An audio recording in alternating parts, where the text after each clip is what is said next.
প্রিয় দর্শক আসসালামু আলাইকুম। অনুরোধ করছি আগে শেষ পর্যন্ত ভিডিওটা দেখার জন্য, তারপর কিছু কথা বলতে চাই। সিলেট থেকে লাশ লইয়া এখন বিচারা যাইব। এখন গাড়িরে বাইঙ্গা তারা সব মাল পাতা লইয়া গেছে কি লাশের মাঝে গাড়ি। আমরা এই মাধবপুর থানারে মাধবপুর মাধবপুর থেকে আপনারা টাকা পয়সা নিছে? টাকা পয়সা নিচ্ছে, মোবাইল কটা নিছে? মোবাইল নিচ্ছে চারটা মোবাইল, চারটা মোবাইল অ্যান্ড্রয়েড ফোন চারটে, একটা বাটন ফোন আর তিনটা হলো। আর আপনারা সিলেট থেকে আসছেন জগন্নাথপুরে? তোমার কোনো মার চলছে নি? কতটা গাড়ি আটটাইছে? কতটা গাড়ি আটটাইছে? বড় গাড়ি তো আমারও আটটাইছে, বড় গাড়ি আমারও আছে দুইটা ফালাই।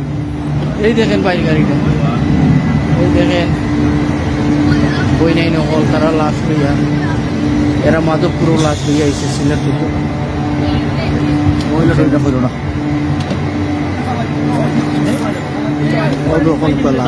ভাই এটা পুরুষ না মহিলা লাশ?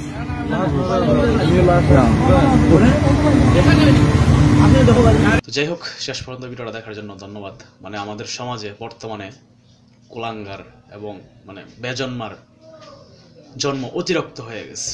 যদি কুলাঙ্গার এবং বেজন্মা জন্ম না নিত এই সমাজে, তাহলে একটা লাশবাহী গাড়ির থেকে এইভাবে চিন্তাই করতো না, বা একটা লাশবাহী গাড়ি থামায়া তাদের গাড়ি ভাঙচুর কইরা সেই গাড়ির যাত্রী যারা ছিল, যারা লাশ নিয়ে বাড়িতে যাচ্ছিল, তাদের কাছ থেকে টাকা পয়সা, মোবাইল ফোন সবকিছু তারা চিন্তাই করে নিয়ে নিচ্ছে। ঠিক আছে, এখন এই যে রাস্তার ভিতরে যারা আটকাইতেছে, এগুলা কিন্তু সাধারণ কোনো চোর না। ঠিক আছে, এগুলা আপনার যাই কর না কোন, এগুলা নেশাগ্রস্ত যাই কোন, ফুটপাতের চোর, এরা কিন্তু ফুটপাতের চোর না। ঠিক আছে, এইগুলা প্ল্যানিং সাজাই ওরা রাস্তায় নামছে। ঠিক আছে, কারণ গাড়ি আটকানোর মতো সাহস ফুটপাতের পোলাপানের হবে না। ঠিক আছে, যারা রাস্তায় ঘুমায় তারা অন্তত গাড়ি আটকানোর মতো সাহস করবে না। এই চক্রটা বিশাল বড় একটা চক্র। শুধু যে আপনার সিলেটে ঘটছে বিষয়টা এরকম না, এরকম অহরহ ঘটনা আপনার ঢাকা ময়মনসিংহ রোডে আপনার দেখেন এই ধরনের ঘটনা ঘটতেছে। ঠিক আছে, তো এখানে আপনার প্রশাসন নীরব।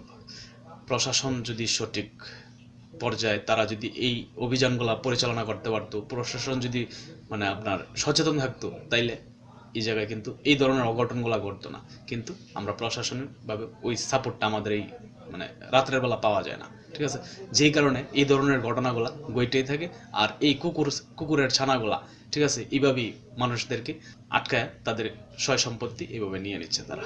তো যাই হোক, আসলে এই জায়গায় বলার মতো কোনো ভাষা নাই। দুঃখজনক বিষয়, এই সমাজ হয়তো আরো দিন দিন এইভাবে আরো অবনতির দিকে যাবে। বলার মতো কিছু নেই। ভালো থাকবেন সকলে, আসসালামু আলাইকুম।